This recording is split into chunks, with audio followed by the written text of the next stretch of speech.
If you don't stand for something, you stand for nothing. Let's take Somalians as an example. You see, Somalians' money in the UK just circle between the community. Wanna be a slave, 9 to 5, work, food, eat, sleep, repeat. Libyans are selling people, Libyans are killing people, Libyans are torturing people. Our people, the Africans, are being treated all around Middle East like a slave.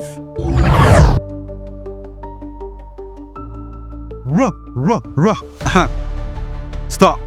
What's going on, people? Welcome back to Hazmi and Podcast, where we bring you new topic and old topic and everything in between. Yes, sir. My name is Ayman and I'm here with Haz. And we have 4 topics today. The first topic is about Khaby Lame. So there's video going around social media that is going crazy. And the video, we're going to watch it now and come back and talk about it. Because first of all, I'm Muslim, and I don't want to promote alcohol. How do you work with brands, and what advice do you have for brands that want to work with you? First of all, So, yeah.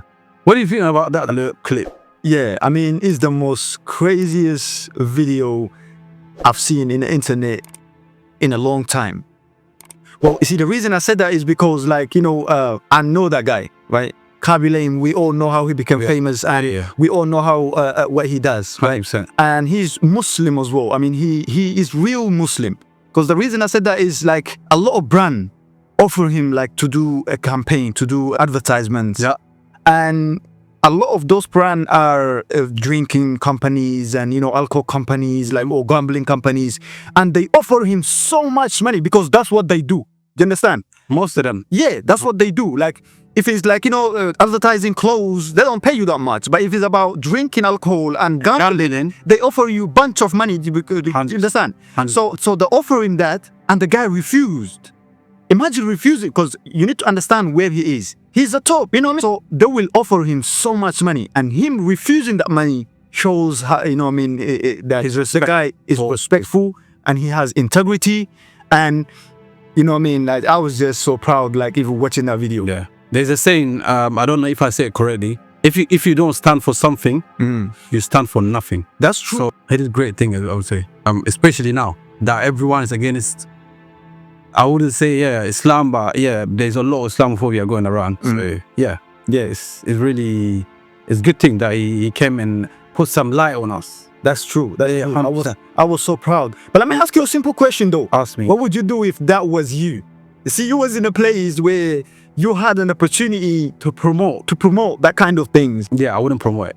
No gambling, no alcohol. In the future as well, whenever we get this thing to the top, you will never see us watch this clip. You will never see us promote any product that goes against our value. Yeah. We stand for something, so we keep it to that. That's true. That's true. The next topic is from you. So the next topic that we're going to discuss is the Ethiopian communities that live in the Western world. Yeah. We live in the UK. So for now, we're going to talk about UK. What we know. Yes, sir. What we know. How we got here. Yes. Yeah, man. And the thing that I want to mention, are, our communities, right? And the lifestyle that our communities live in this country is especially the Oromos. I'll tell you the reason I said that, because even Ethiopian communities live in this country, because Ethiopia has different ethnic group. And this different 80 something, about 85 ethnic group in Ethiopia. You think that's languages? No, ethnic group. Okay. Yeah, ethnicity. Yeah, you need to check on that. And these people, they live in for example, the Ethiopians who live in the UK, they are Amharans and Oromos, and I want to talk about Oromos because that's what I represent, and I come from an Oromo background. That's my ethnicity. So basically, I would talk about general as Ethiopian, because most of the time I live in where most Ethiopian people live, and I've experienced a lot with Ethiopians. Yeah, all the ethnicities. There's Amharas, there's Oromos. I wouldn't speak particularly about one ethnicity, but as general, I would say most Ethiopian communities or Ethiopian people that live in United Kingdom I would say most of them are lost. How would you describe the lifestyle? How would you describe the lifestyle? I mean, the lifestyle, most of them working themselves to death and until they, you know what, their head is all the way back. Like this, that's when you know they putting down. Oh, it's fun. That's how you know they grinding. Like this construction job, not easy. But yeah, alhamdulillah, we're doing some other things. But yeah, most of them are doing that, and you see how even on their face, they're not like, they're really that you can tell like they will struggle on there. So most of them are not living the life that back home people expect. Yes, that's true. Yeah. That's true. But one thing that I want to mention though, there are certain ethnic group. I don't want to mention their names because, right, there are an Ethiopian that live in this country that are living different lifestyle. I mean, they are organized. You get what I'm saying? They are, they come together to open up a business in this country. Does Oromos who live in the UK have that kind of organization that where they come together to open up a business? What could be a barber shop, it could be a restaurant. Are Oromos on that path? Because we all know Is that a question? there is a questions for you. Okay. As I've seen, there's a lot Oromo guys as an individual that start a little business here and there, little barbershop. In the UK? In the UK, yeah. There is Oromos that start barbershops and whatnot. But as a community, generally in the UK, we don't have connected community. We just, I mean, this is maybe a secret that I'm letting out. Yeah. I don't really care, but No, it has to be because it has to be out. The it has to be out. Yeah, just let them actually see and learn from this. Yeah. We don't have connected community. When I say that, there's little community Manchester, little community in Birmingham. In London, non-existent.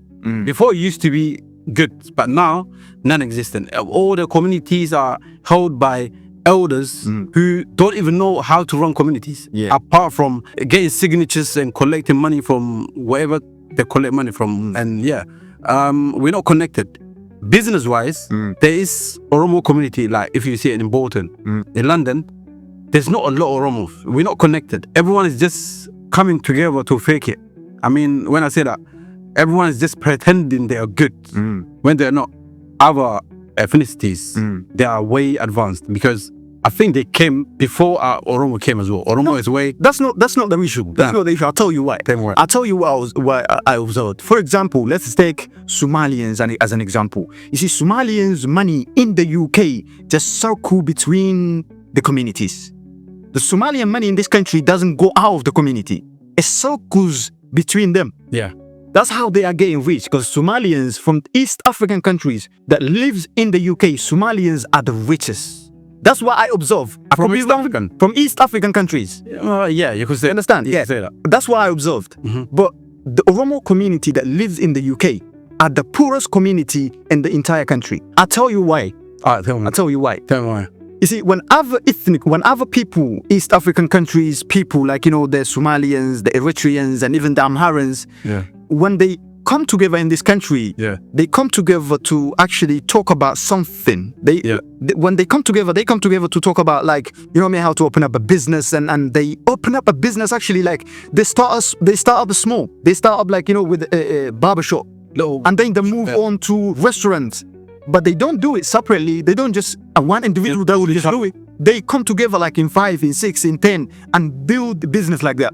But the Oromos in this country, they come together for 3 reasons. I'll tell you all of them. The first one is when there is a wedding.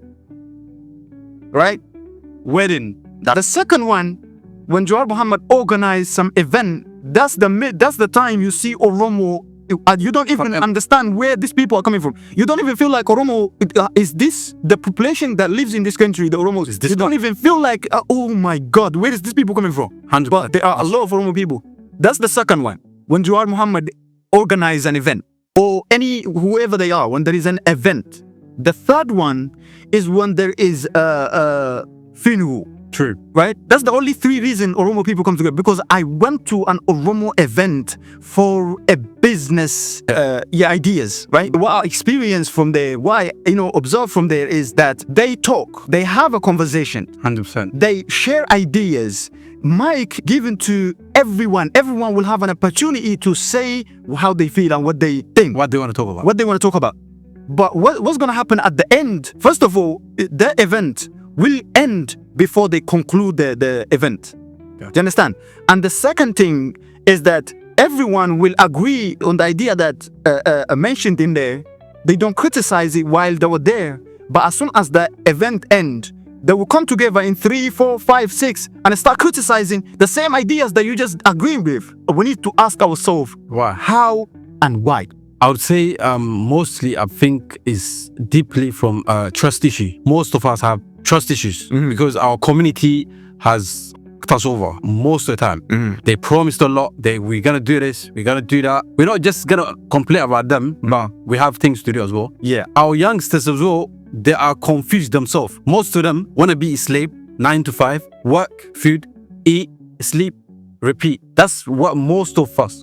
So, But to get off all of that, you're gonna have to have the whole collective Oromo agreeing on one topic, and that will, I think, never happen in this country. yeah.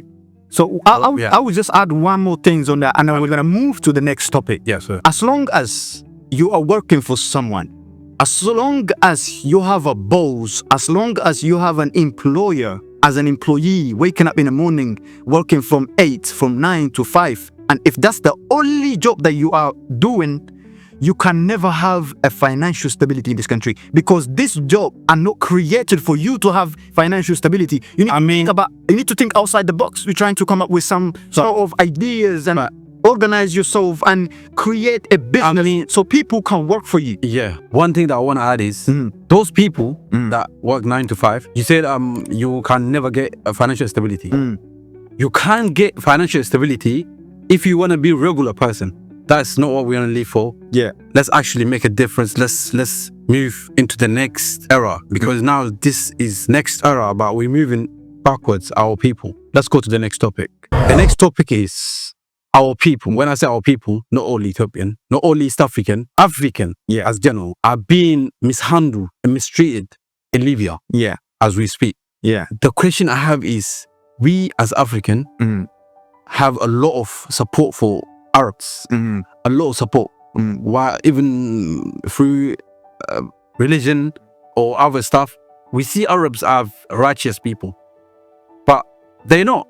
Most of them are not. But we are being treated like a trash by Arabs. Especially, you can go all around the world, see African brothers, sisters treated like a trash. Especially now, the topics that I want to focus on is Libya. So what do you want to say about Libya? Yeah, I mean, that's true, because that's true. That's actually really true. But before I mention Libya, I want to mention one more thing. Our people, the Africans, are being treated all around Middle East like a slave.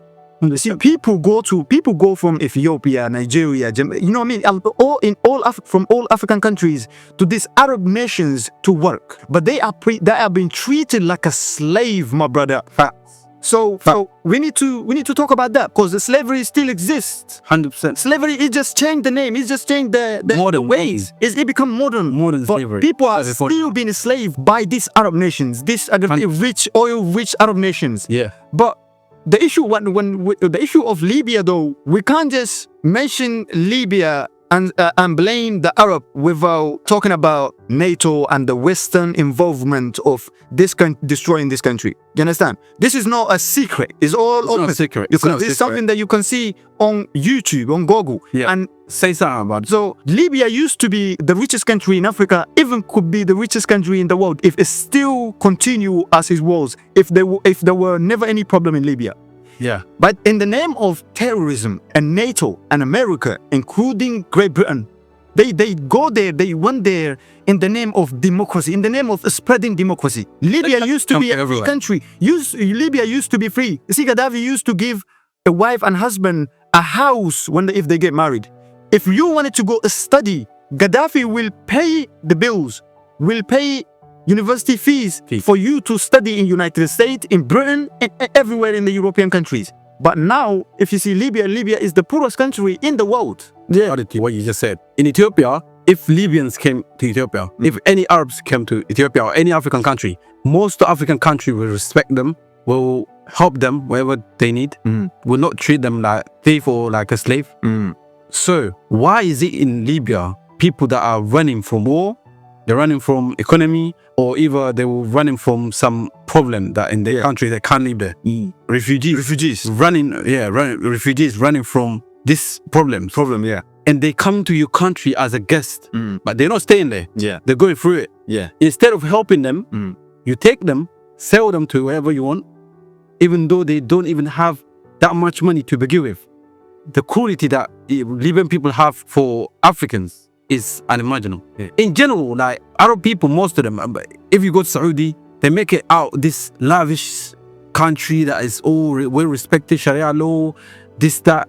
Saudi is the most corrupted country. Now what they're doing, they enslaving women in a house, taking their papers and selling them to another families. There's an app, there's documentary on that.